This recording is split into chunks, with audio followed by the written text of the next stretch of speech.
बांग्लादेश इस्यूते भारतेर नाक गलानोर नतून किछु ना। बांग्लादेश भारत का रिलेशन अच्छा करो इमीडिएटली, ये हमारी मांग है, नहीं तो पूरा भिसा बंद करो। বিজেপির শুভেন্দুর এই বক্তব্যেও একবার তাই প্রমাণ হয়েছিল। তবে সবকিছুতে বাংলাদেশকে জড়ানোর বদঅভ্যেস থেকে এখনো বের হতে পারেনি পার্শ্ববর্তী দেশটি।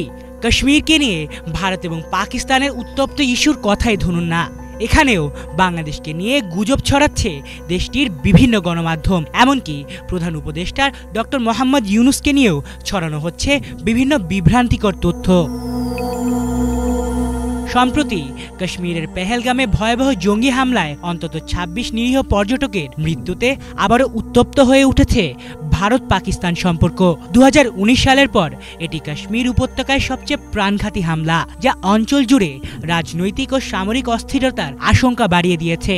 হামলার পরপরই ভারত পাকিস্তানকে দায়ী করে একাধিক প্রতিশোধমূলক পদক্ষেপ নেয়, যার মধ্যে রয়েছে প্রধান সীমান্ত ক্রসিং বন্ধ, কূটনৈতিক সম্পর্ক হ্রাস এবং একটি গুরুত্বপূর্ণ পানি বণ্টন চুক্তি স্থগিত করা। যদিও এই হামলাকে ভারতের সাজানো হামলা বলেই অভিহিত করেছে পাকিস্তান।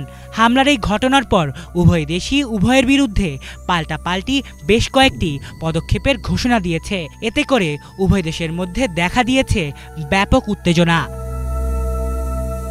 তবে এবার এই কাশ্মীর ইস্যুতেও বাংলাদেশের নাম জড়াতে যেন মরিয়া ভারতীয় গণমাধ্যমগুলো। দেশটির চ্যানেল আজ তাক বাংলা প্রধান উপদেষ্টা ডক্টর মোহাম্মদ ইউনুসকে হেয় করে একটি প্রতিবেদন প্রচার করেছে, যেখানে লেখা কাশ্মীরে হত্যা শুনে বাংলাদেশি ইসলামী ইউনুসের উল্লাস।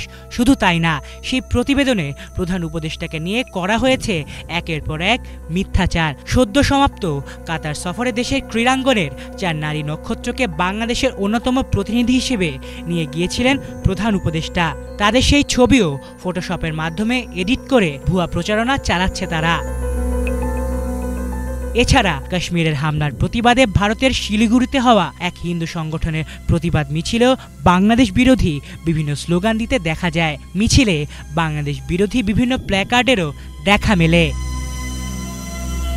এদিকে বেশ কিছু গণমাধ্যমের খবর, কাশ্মীর ইস্যুতে আবারও ভারত পাকিস্তানের সেনাদের মধ্যে ঘটেছে গোলাগুলির ঘটনা। কাশ্মীরের নিয়ন্ত্রণ রেখা বরাবর বিভিন্ন স্থানে দ্বিতীয়বারের মতো ভারতীয় ও পাকিস্তানি সেনাদের মধ্যে গুলি বিনিময়ের ঘটনা ঘটেছে। ভারতের পক্ষ থেকেই মূলত এই অভিযোগ করা হয়। ভারতের পক্ষ থেকে অভিযোগ করে বলা হয়, শুক্রবার রাতে কাশ্মীরের একাধিক স্থানে পাকিস্তানের সেনাবাহিনী অযৌক্তিকভাবে গুলি ছোড়ে ভারতীয় পোস্টগুলোর দিকে। এর পাল্টা জবাব দেয় ভারতীয় সেনাবাহিনী। তবে এখন পর্যন্ত কোনো হতাহতের খবর পাওয়া যায়নি, যদিও ভারতের এই অভিযোগের সত্যতা এখন পর্যন্ত নিশ্চিত হওয়া যায়নি।